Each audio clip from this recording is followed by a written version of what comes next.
Hi guys, and welcome to Laine's Anime Diaries, where I talk about anime I am watching that is not part of the season. I have temporarily changed the name. Feel free to tell me which name you like better, this or Laine versus Anime. But we are continuing through 11 Eyes. We are on episode 2, and as I predicted yesterday, Takaru and Yuka are in the Red Knight, and they are being attacked by monsters. But they are saved by Misuzu, the girl with the sword from the intro, and she is actually very cordial to them. I like that concept because in most of these shows, she would dismiss them and be like, "You don't belong here. You need to leave. You go home," and she wouldn't want to help them. But in this case, she understands that they don't really have a choice. She converses this with them. She asks them questions, and she tells them that she has found other people in the Red Knight besides them. I'm presuming it's the guy we met, the blonde girl from the intro, and Shiori. I'm purposely not using their names, by the way, because I want to be less spoilery. So if any of you are like, "Well, didn't you say you watched this before?" Yes, I did watch this once before, a long time ago.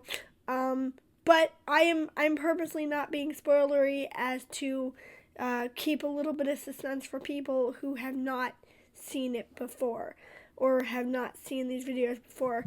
But we are introduced to more of the cast officially. We are introduced to Shiori, who is a transfer student who clearly knows something about the Red Knight because she keeps staring at Kakaru and Yuka, and in a very weird and creepy way. But for some reason, neither of them think to ask her what she knows about the Red Knight.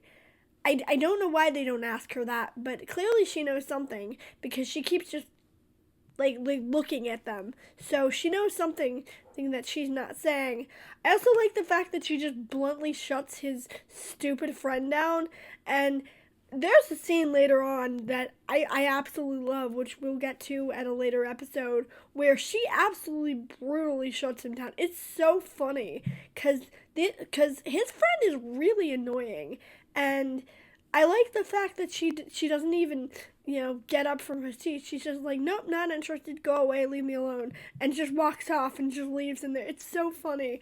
And I do like the gag that Kaori, their other friend, hits him with the briefcase, but I like this more because it's more blunt and it's funnier.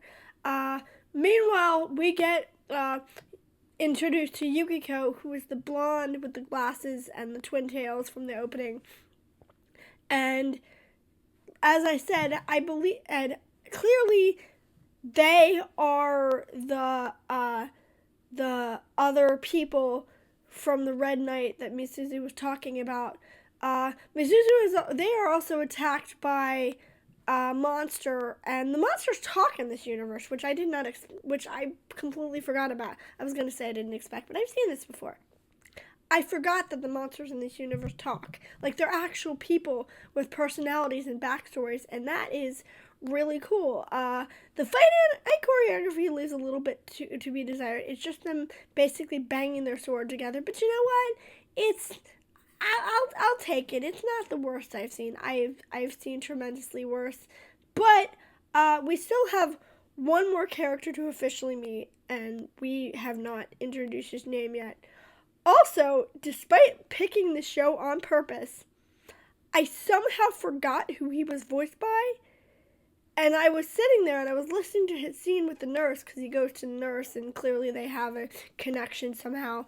And I was like, wait, oh my god, is that? Oh my god, it is. Because usually he's very loud and very, energetic and very talkative. But in this show, he's actually quiet, and I am marginally impressed by that. I'm marginally impressed you got one of the loudest ganky mofos in the industry to be quiet.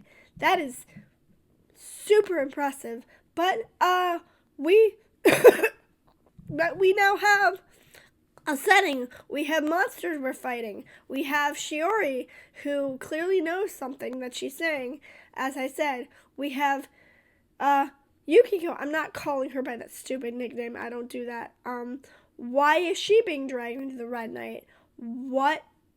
And this is gonna get very interesting later on. Also, as I said, this show taught me to watch after credit scenes. So, that's it for today. And tomorrow, we are on to episode 3.